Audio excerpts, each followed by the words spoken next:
আমি ইঞ্জিনিয়ার রহমতুল্লাহ, আপনাদের সবাইকে স্বাগতম জানাচ্ছি। এখন আমাদের আলোচনায় থাকছে ঢাকা স্টক এক্সচেঞ্জের ব্রড ইন্ডেক্স ডিএসসিএক্স। আমরা উইকলি টাইম ফ্রেমে আছি ইউডি ডেটাতে। তো আমরা দেখতে পাচ্ছি যে আমাদের কাছাকাছি লো আছে মে 2025 সাল থেকে একটা র্যালি তৈরি হয়েছে 4590 থেকে অ্যাপ্রক্সিমেটলি উপরে ছিল 5675। তাহলে মোটামুটি ভাবে এই 1090 পয়েন্টের একটা আপ ট্রেন্ড হয়েছে। তো পরবর্তীতে দেখা গেল যে এটা প্রায় 3 মাসের কিছু বেশি সময় নিয়েছে, কিন্তু এই টপ থেকে আবার ডাবল বটমে নেমে আসলো আমাদের নভেম্বরে। এটা প্রায় 2 মাস সময় লেগেছে, অল্প সময়তে চলে আসছে। দেন আবার ডবল টপে চলে গেল এই নির্বাচনকে ঘিরে, এবং ডবল টপ হায়ার হাই করতে পারে নাই। এটা একটা সাইডওয়েজ মুভমেন্টে আছে ইন্টারমিডিয়েট ট্রেন্ডে। এখন আমরা দেখতে পাচ্ছি যে এই যে ট্রেন্ডটা শুরু হলো, তো শেষের গোড়ার দিকে দেখা যাচ্ছে যে নট এক্স্যাক্টলি হয় নাই, তো বলা চলে 3 ইনসাইড বার আপ। এটা একটা বুলিশ আপ ট্রেন্ড উপরে গেল। আবার টপে আমরা দেখি যে একটা উইকলি টাইম ফ্রেমে বেয়ারিশ এনগলফিং করেছে, মার্কেট নেমে আসলো। আবার নিচের দিকে আমরা দেখি যে এখানে 3 ইনসাইড বার আপ সুন্দরভাবেই হয়েছে, এবং মার্কেট আবার ডাবল টপে গেল। এরপরে দেখা গেল যে আমাদের একটা বড় সড় রকমের বেয়ারিশ ক্যান্ডেল তৈরি হয়েছে, এবং এটার ইফেক্ট পরিপূর্ণভাবে এখনো আসে নাই তেমন ভাবে। কারণ হচ্ছে যে মাইনর ট্রেন্ডে উপরের দিকে এখনো পর্যন্ত একটা ট্রেন্ড অ্যাক্টিভ আছে, সেটা নিয়ে আমরা আলোচনা করব। তো মূলত এটা আমাদের মাথায় রাখতে হবে যে এখানে একটা টপের দিকে আগেরই মতো নেগেটিভ বা বেয়ারিশ ক্যান্ডেল আছে। তো আমরা এখন চলে যাব আওয়ারলি টাইম ফ্রেমে। আওয়ারলি টাইম ফ্রেমে আমরা যেমনটা এর আগে আলোচনা করেছিলাম যে মার্কেট আমাদের confined by the double top and double bottom, সুতরাং মার্কেট সাইডওয়েজ মুভমেন্টে আছে ইন্টারমিডিয়েট ট্রেন্ডে। মার্কেট সাইডওয়েজে মুভমেন্টে আছে এবং মাইনর ট্রেন্ডে আমরা বলছি আপ ট্রেন্ডে আছে। তো গত সপ্তাহ পর্যন্ত আমরা স্পষ্টভাবে বলেছিলাম যে এইখানে আসি। তো এখানে আমরা বলেছিলাম যে একটা হায়ার হাই করতে হবে। তো আমরা এই পজিশনে ছিলাম 2 তারিখে বৃহস্পতিবার। তার পরের দিন রোববারই মার্কেট নেমে গেল, এবং শুধু নেমে গেল না, লোয়ার লো করলো। এইটা একটা বিরাট বড় কি বলে এটাকে রিস্কের সূচনা করেছে। তাহলে আমাদের যদিও হায়ার হাই করেছে, ট্রেন্ডকে সবল করেছে, কিন্তু রিস্ক একটা রয়ে গেছে, যেহেতু এখানে লোয়ার লো করে ফেলেছে। লোয়ার লো করে ফেলেছে, সো একটা রিস্ক কিন্তু তৈরি হয়ে গেছে। আমরা এটা আলোচনা করব। তাহলে আমরা আওয়ারলি টাইম ফ্রেমে চলে আসলাম। তো আওয়ারলি টাইম ফ্রেমে আমরা যে পর্যন্ত আলোচনা করেছিলাম গত কয়েক সপ্তাহ যাবত, যে আমাদের এখানে একটা ভালো শক্তিশালী রেজিস্ট্যান্স জোন আছে। রেজিস্ট্যান্স জোনটা হলো 5450 থেকে 5390 পর্যন্ত। এই জোনটাকে এখনো পর্যন্ত ভাঙতে পারে নাই। এই জোনটা অত্যন্ত শক্তিশালী একটা জায়গা।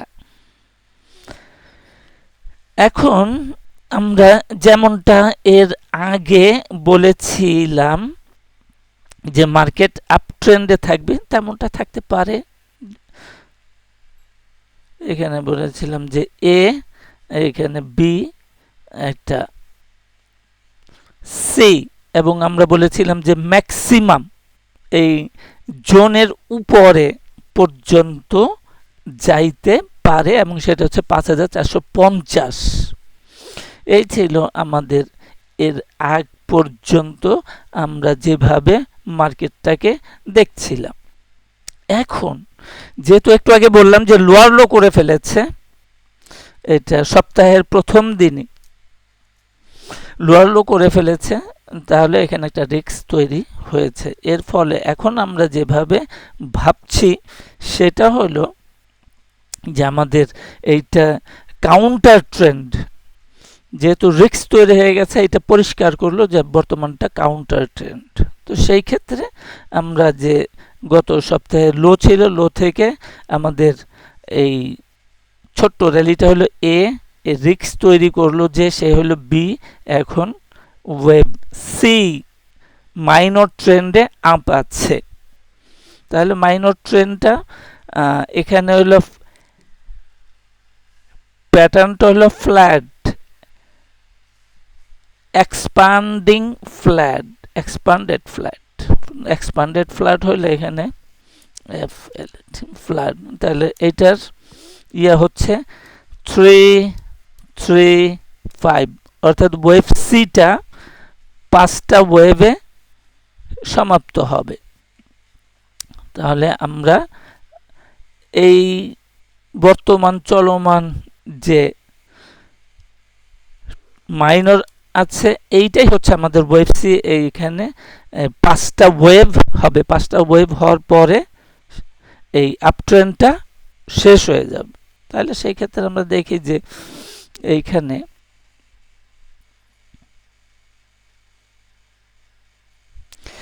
একটা আপট্রেন্ড তৈরি হয়েছে এখান থেকে, এটা ছোট 1 2 3 4 5 হইতে পারে। তো এখানে একটা ওয়েভ 3 শেষ হবে, দেন যে বড় ট্রেন্ড অ্যাকচুয়াল শুরু হলো এখান থেকে 5 ওয়েভ 1, তাহলে এখানে 2, এখানে 3, দেন আবার নিচে নেমে আসলো 4 অ্যান্ড 5। তো এখানে যে মাইনর আপ ট্রেন্ড করা হয়েছে এইটাও ওই আগেরই মতো, যে এই রেজিস্ট্যান্স যে আপ ট্রেন্ড মাইনর ট্রেন্ড আছে, এই রেজিস্ট্যান্স জোনটা ভাঙতে পারবেন, আপ ডাউন করে থাকবে। আগের মতো যেভাবে বলেছিলাম যে এ বি সি, সেই রকমই তার সাথে মিল আছে, দুইভাবে সরি এ বি সি আগেরই মতো থাকবে। তো এখানে একটু রিস্ক তৈরি হয়ে, এটাই আমাদের ইন্টারপ্রিটেশন যে আগামী সপ্তাহের জন্য আপ থাকতে পারে। আর মার্কেট ইভেন এখানে একটা রিস্ক তৈরি হয়ে গেছে, সেই ক্ষেত্রে আমাদের দেখতে হবে যে 8ই এপ্রিলে যে হাই করেছে 5330, এটার উপরে থাকতে হবে। আর এখানে যে রিস্ক তৈরি হওয়ার ফলে যেটা হইল, আমরা যেটা বরাবর আলোচনা করে থাকি শুরুতেই, যে এখানে উইকলিতে আমাদের এখনো পর্যন্ত যথারীতি আপ আছে, আর এখানে যেহেতু লোয়ার লো করেছে, ডেইলিতে এখন আর আপ নাই। এইটাতে আগামী সপ্তাহের জন্য উইকলিতে আপ, ডেইলিতে ডাউন বিবেচনা করতে হবে। আর গত সপ্তাহে আমরা বলেছিলাম আওয়ারলিতে সাইডওয়েজে আছে, এটা দিক নির্দেশনা হয়তো যদি হায়ার হাই সরাসরি হয়ে যেত, গত সপ্তাহে আমরা আলোচনা করে রেখেছিলাম। তো এই সপ্তাহে মাইনর আপ ট্রেন্ডে আমরা বলছি ডেইলিতে আপ আছে।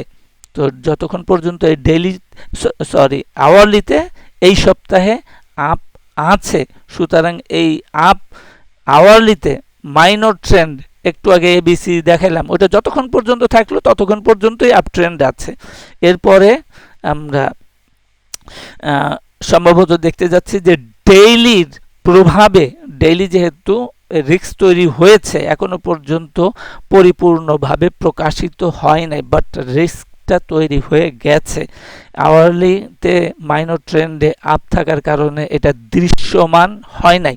এই আওয়ারলিতে আপ ট্রেন্ডটা সমাপ্ত হওয়ার সাথে সাথে মার্কেটে আমরা ডাউন দেখতে পাবো বলে আমাদের ইন্টারপ্রিটেশনে আছে।